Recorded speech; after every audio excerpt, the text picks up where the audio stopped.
A dark, empty path. It can trigger feelings of fear. Your heart races. You feel short of breath. It's perfectly natural. But what if those symptoms come on for no apparent reason? Panic attacks have long been known to affect adults. But I want you to meet Lindsay Marble. It took several doctors before she realized she was suffering from an anxiety disorder. That's not unusual because it's often difficult to diagnose. What is unusual is that Lindsay is just 8 years old. I'm scared of a lot of stuff and I have anxiety. How much do you think you worry?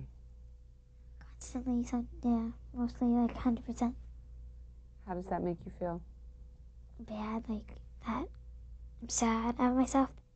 Lindsay's fears haunt her day and night. Her panic prevents her from going to sleep. Mom, come here.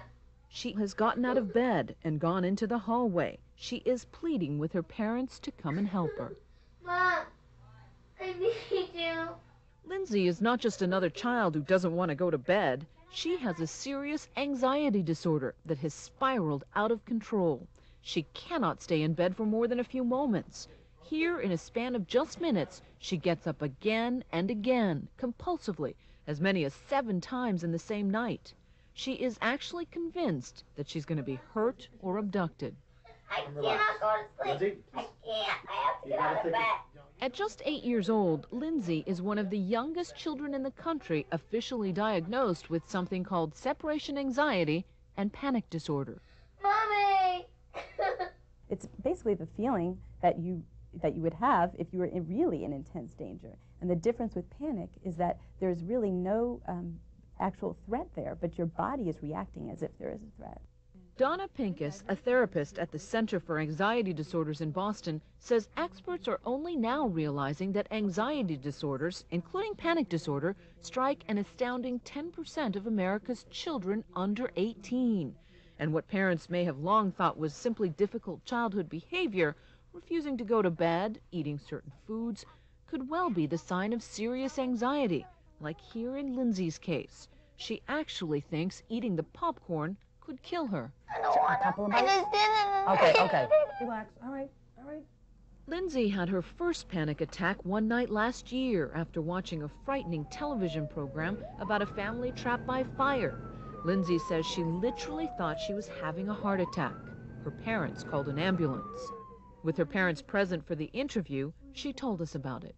And all of a sudden, it felt like a knife went through my heart. What did you think was going to happen to you? I was going to die. You thought you were going to die? From the fire or from your panic? Oh, sweetie.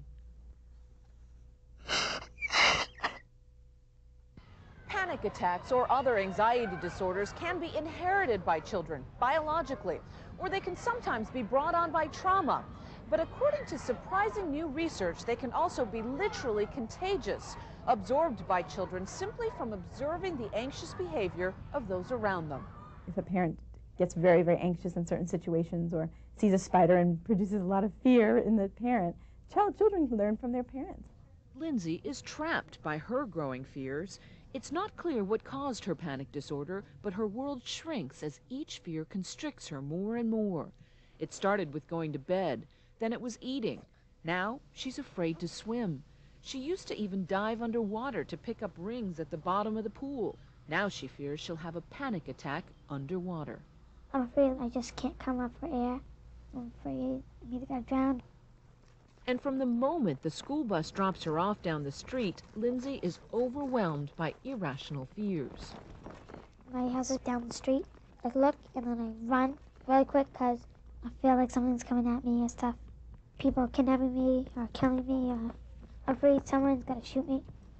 When you're feeling scared and you come home and your mom says, "It's okay, honey, you're not going to be kidnapped. It's not going to happen," what do you think?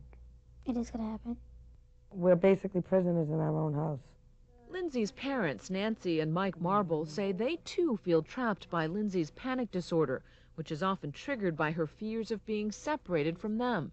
It's hard. If I'm in the kitchen, she can't go upstairs into her bedroom, sit and read a book, or do a video, or watch TV. She has to be on the same level with me. And you look her in the eyes, it's kind of like a glossy look in her eyes, and she is like terrified. And you try to tell her, and you get right in her face and tell her and talk to her. And it kind of just goes one ear out the other. Just the kind of behavior that Pincus says should send up a red flag. Hi, Lindsay. Hey, How are you doing? good. Lindsay tried psychotherapy, but continued to suffer from panic attacks. They went to Boston University's Center for Anxiety Disorder, where children are now being treated with exposure therapy, a treatment previously used only on adults. This therapy forces a patient to face and cope with their fear. I looked down the street. We went to visit Lindsay after she started her therapy last summer, and what we saw after only a few weeks was a noticeable difference. By following the program, Lindsay was able to overcome her urge to get out of bed repeatedly every night. I went to sleep with the closet door closed. For Lindsay, avoiding her fears had only made them loom larger, but by simply facing them head-on the old-fashioned way, Lindsay was cured of her debilitating anxiety. When we met with her after the program, she wasn't just facing her fears. In most cases, the fear was gone. I'm going to list a couple of things that you used to be afraid of. And you tell me if you're afraid of them now. Being upstairs when your mom was downstairs. Are you still afraid of that? No. How about the popcorn? Nope. Nope. Swimming? Nope. Sleeping at night? Nope. How would you describe Lindsay from 6 months ago? She was petrified. She was scared to do tons and tons of stuff. And now the new Lindsay could do like all the stuff that she couldn't do before.